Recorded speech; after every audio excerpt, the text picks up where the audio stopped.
السلام عليكم واهلا بكم في فيديو جديد. والنهارده في حد بعت لنا لينك فيديو جديد ونتفرج عليه وهنقول راينا. مش هنطول عليكم لان الفيديو طويل شويه، فمش الفيديو بتاعنا احنا يعني، هو الفيديو اللي انتوا باعتينه طويل. هنتفرج على الفيديو. القناه اللي مبعوت هحكي لكم واحنا بنتفرج. يلا بينا يلا بينا اشرح لكم. يلا بينا يلا بينا. تمام. مبدئيا القناه الشخص اللي عامل الفيديو الاصلي ده الشخص ده حرفي وعايش في امريكا، هو امريكي اصلا. وبالنسبه لنا انا القناه بتاعته عارفها ومشترك فيها وعامل سبسكرايب. انا شايف ان هو من احسن الحرفيين اللي عملوا قناه على اليوتيوب. هو احنا عندنا دي قصتها لسه مش عارف حاجه بصراحه. هو عملها كده وطلع منها بتاع وفيها سكينه عارف اللي هي البتاع اللي بتبقى متعدده في بس واضح انه شوف رسم ايه؟ رسم ايد. وبعدين حطها على رسم ايد وبعدين حطها على حته حديد وبيقص بقى الايد بالظبط. فهيعمل بيها ايه الايد دي؟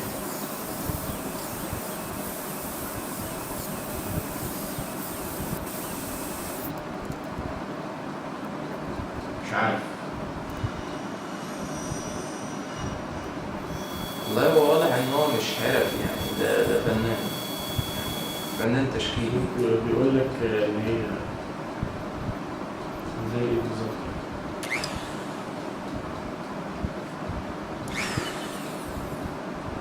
هو ده بتاع ده مجرد ده مجرد الكتروني. بيعمل العقل. فاهم؟ هو بيعمل الايد دي دلوقتي يعني علشان يوفر على الانسان. مش فاهم. لا ده فنان مش كده. طب ليه بيعمل ايد ليه اصلا؟ يعني هو بيعمل ايد ليه؟ انا مش فاهم حاجه. اللي بعت الفيديو معلش انا والله مش بفتكر اسامي يا جماعه، انت بعت الفيديو ده ليه؟ هيعمل ايه طيب؟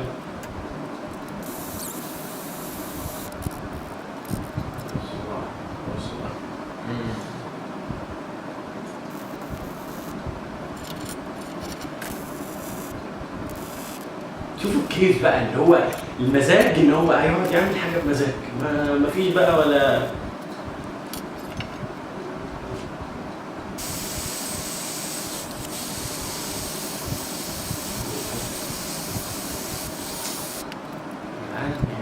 هو تقريبا ده يكون جراب ممكن يعني على القصافة. ممكن فالقصافة كده يعني قيمتها في الشكل عموما هتبقى أعلى، هيكون عليها إيه حديد كأنها ماسكة مثلا. فكرة برضه.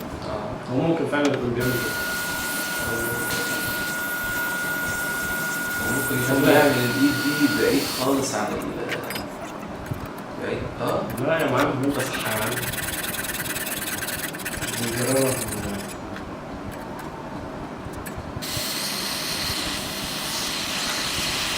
ايه ده يا جدعان ده؟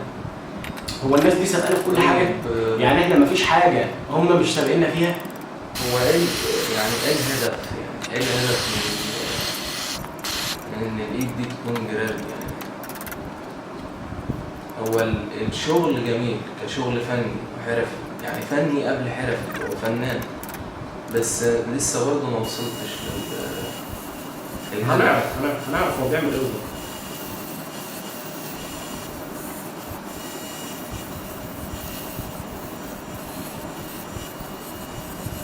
مبدئيا اصلا يعني بيجمل بقى. خلصانه. ده يا جماعه ده مش بياكل عيش. لا مش اكل عيش، مش شغل اكل عيش.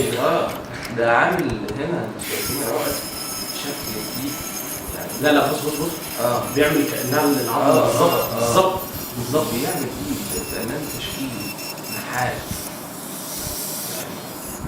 يعني. هو الفنانه شكيله. وحشه فشخ. انا اسف يا جماعه. لا والله يعني الواحد لما بيدخل محل بيكون في حاجات بالشكل ده، ويشوف مثلا ارقام زي يعني $200 ومش عارف 600 جنيه او ما هو لازم بقى يبص بقى، ما هي دي مش مصانع يعني لما بيشوف. انا بص اصلا دي يعني دي لو هتيجي بقى تثمن هتقول ثمن، لا ده انا مش عارف. يعني انا اصلا مش عارف الحاجات دي بيسعروها ازاي. ده واحد شغل يدوي وعامل منها نسخه واحده وشوف تعب فيها قد ايه. يعني انت مثلا لما تشتري الحاجه دي هتكون معاك انت بس مش مع حد تاني. انت هنا دول 12 دقيقة، انت عارف هو اشتغل فيها كام ساعة؟ هنا هو في المونتاج يعني سرع المشهد وقص كتير والكلام ده، يعني هو خد وقت. انت اصلا مش متخيل قمه تعب الراجل ده في ان هو يعمل القناه دي. انت متخيل ان هو بيمنتج وبيصور وبيشتغل الشغل اللي هو بيعمله نفسه. وايه يا عم؟ ايه يا عم؟ ايه يا عم؟ انت ايه يا عم؟ انت ازاي؟ ده جراب يعني، بس برضه يعني شكل جميل. هو انا مش هو يعني يزيد من قيمة الآلة الحادة دي. ايه ده بقى؟ يا دين النبي، مستحيل يكون هيعمل كده. علشان يزود حاجة. لو هيعمل اللي في بالي، لو هيركب السكينة في الإيد وهتبقى إيد وسكينة وجراب وكل ده، يا دين النبي. هتبقى في الإيد، السكينة هتبقى في الإيد. يا لهوي. وتشيل فيها وتشيل فيها بقى يا جدعان الناس دي بتفكر ازاي؟ الناس دي بتفكر بأنهي شكل؟ الناس دي عقلها عامل ازاي؟ لا كده كويس بقى، لأن أنا كنت بقول هو لو الهدف إن الإيد تكون قافلة بس على الآلة الحادة فيعني مش قوي، هي جمال بس يعني بتجمل شكلها بس. لكن هو هنا هو كده اشتغل كويس قوي يعني. كويس بقى إن أنت لما تشيل المقص بقى والآلة الحادة اللي جوه الإيد دي، فالإيد ليها استعمال بقى في سكين. هي كلها سكينة، وانت لو احتجت دي بقى قصاص لو احتجت مش عارف ايه، هيبقى الموضوع شغال معاك وكل حاجة يعني. ايه ده يا جدعان؟ الناس دي ايه؟ بص هي القصة كلها لو انت بتحب اللي انت بتعمله هتتعب عشان في حاجة بس كده. لا في تفكير، هي دي الخلاصة تفكير الحوار بتاع الراجل. مش انا شفت حاجة مثلا، شفت حاجة فبقول لا انا عايز اعمل زي دي، لا ده بيبتكر بدماغه كده بيبتكر. شغال بايه؟ هيعمل لها جرافيك يا لهوي. على فكرة في بلاد بره برضو، علشان بس ما تقولش احنا ما بنعملش، طب احنا لا في خامات مش موجودة هنا، يعني احنا عندنا هنا عشان ما نظلمش في حاجات الحرفيين عندنا بيعملوها ما بيعرفوش يعملوها بره. انزل خالد الخليلي هتفهم انا قصدي ايه. الشغل ده محدش بيعرف يعمله بره. شغل اللي هو الصواني النحاس وبيدق عليها ويرسم خط عربي، ده شغل مستحيل تلاقيه بره. لا في برضه آلات، او لو لقيته بره بيبقى في ناس بييجوا يتعلموا هنا ويروحوا يعملوه بره. في آلات عندهم بتقطع الحديد وبتنقش و مش موجودة هنا. يعني برضه في ناس هنا لو اتوفر لهم الإمكانيات دي هيشتغلوا بشكل برضه جيد، لكن هم برضه عندهم آلات وخامات مش موجودة هنا. لكن هنا بقى بتتكلم على التفكير والابتكار، ان هو برضو الشخصية نفسها عندها روح الابتكار، فن يعني. انت بتهزر والله، بتهزر انت بتهزر انت اكيد من عالم تاني اكيد والله. لا هنا بقى بقول له اطلب اللي انت عايزه بجد. لا هو تعدى موضوع ان هو يحط قيمه للحاجه اللي هو بيعملها. الموضوع تعدى كده بكتير يعني. انت حط القيمه اللي هو عايزها يعني. الموضوع ده ما ينفعش بقى تقول له دي غاليه، ما ينفعش خالص. انا مش عارف اقول هو يستحق فلوس على اللي هو عمله، الحاجه اللي دي اللي هيبيعها مثلا اذا كان هيبيعها او لا، ولا يستحق فلوس على الفيديو نفسه، ولا يستحق ان احنا نعمل له سبسكرايب، ولا يستحق اللايك، ولا يستحق الكومنت. الراجل ده مش عارف هو ليه بصراحه. جميل فنان. القصه كلها يا جماعه، حب الحاجه اللي انت بتحبها اعملها، وما تشغلش بالك بحد بقى. ده بجد بقى والله العظيم، انت بتشوف انت بتحب ايه واعمله، ما تستناش ان حد يقول لك لا او مش عارف ايه. اللي يقول يا عم، كبر دماغك، ما الناس كلها بتقول. لا تعيش مره واحده ومع السلامه، فاعمل بقى اللي انت بتحبه.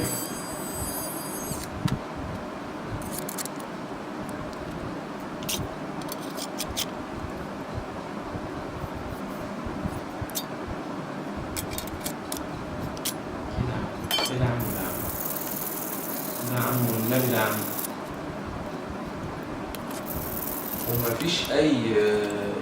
مفيش اي نوع يعني دهان او طلاق في الموضوع.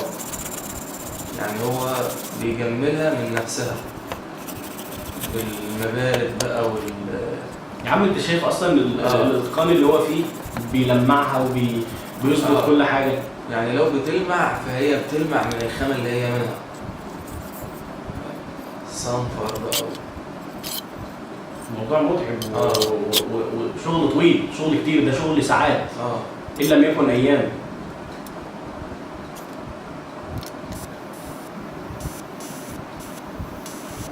وقبلها بيقعد يفكر، ياخد القرار ان هعمل كذا، وبعدين والحاجه دي اكيد هو ما ناقشهاش من حد، هو متخيلها وقال انا هعمل كذا لا لا لا لا، الراجل ده مش عارف.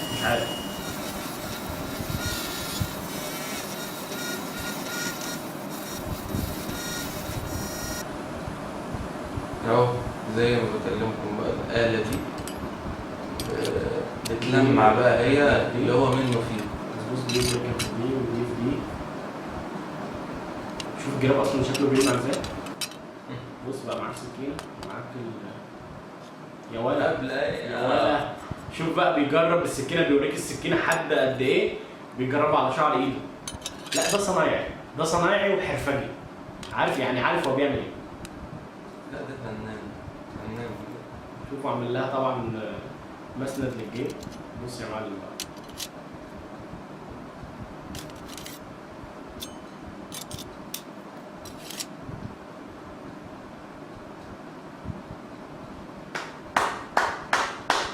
تحية كبيرة فشخ للراجل اللي بعت الفيديو ده، أنا بشكرك. وزي ما الراجل ده كاتب لنا كده، زي ما ظهر احنا بنتفرج على اليوتيوب عليه، زي ما الراجل ده كده كتب لكم وكتب لنا سبسكرايب، الراجل ده يستحق السبسكرايب. واسم القناة بتاعته هتلاقيه هو الاسم المكتوب تحت ده، دريستا. اكتب دريستا في السيرش، هيجي لك القناة بتاعته واعملوا سبسكرايب، لأن الراجل ده يستحق سبسكرايب. طبعا لو عجبك الفيديو، انا مش بقول لك روح اعمل سبسكرايب بالعافيه، ولو عجبك الفيديو ده يا ريت برضه تعمل لنا سبسكرايب وشير ولايك، وشكرا ليكم، وشكرا على دعمكم لينا وعلى الفيديوهات واللينكات اللي بتبعتوها. وتحت الفيديو هسيب لكم لينك البيج بتاعتنا تفاعلوا معانا عليها، وهسيب لكم لينك الانستجرام بتاعي، وهسيب لكم لينك قناه محمود، ادخلوا عليها، هسيب لكم اللينك تحت، ادخلوا على القناه، عليها فيديوهات هتعجبكم جدا. ولو عجبتكم قوي زي ما هي عجباني، اعملوا له سبسكرايب، ونشوفكم مره ثانيه. السلام عليكم. باي.